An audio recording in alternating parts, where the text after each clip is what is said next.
जेव्हा असं कोणीतरी 60 year old असतो, but that 60 year old is looking fit आणि another 60 year old is looking unfit, the difference is always in the strength in the legs. त्यामुळे that is something that we need to work on. So now one more test, sit down. And now put one leg on top of the other, right or left.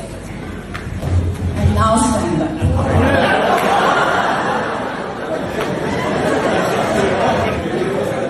Still right on left, still right on left.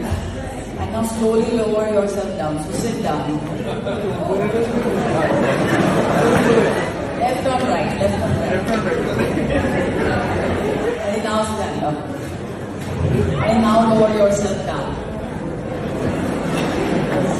आपलं फक्त lower बॉडीमधली strength कमी होत नाही, पण आपली right आणि left leg मध्ये पण स्ट्रेंथ कमी व्हायला लागते, आणि त्यातला डिफरन्स कीप्स ग्रोईंग.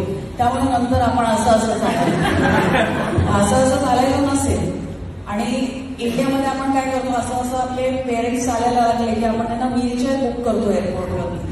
आयडियली आपण त्यांना फिजिओथेरपिस्ट, जिम आणि डायटिशियन हे 3 लोक बुक केले पाहिजे, because we have to keep them functional. जेव्हा लोक फंक्शनल असतात तेव्हा दे आर हॅपियर.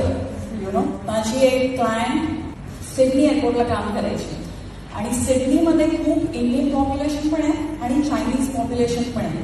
आणि ती मला म्हणायची ना, हर रोज दिल दुखत आहे, हर रोज.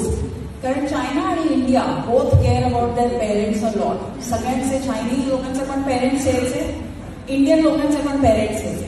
मैंने अपना सब इंडियन लोग व्हीलचेयर में, क्लाइन में, इमिग्रेशन में, सब चाइनीज लोग टकाटक टकाटक टकाटक चल के इमिग्रेशन.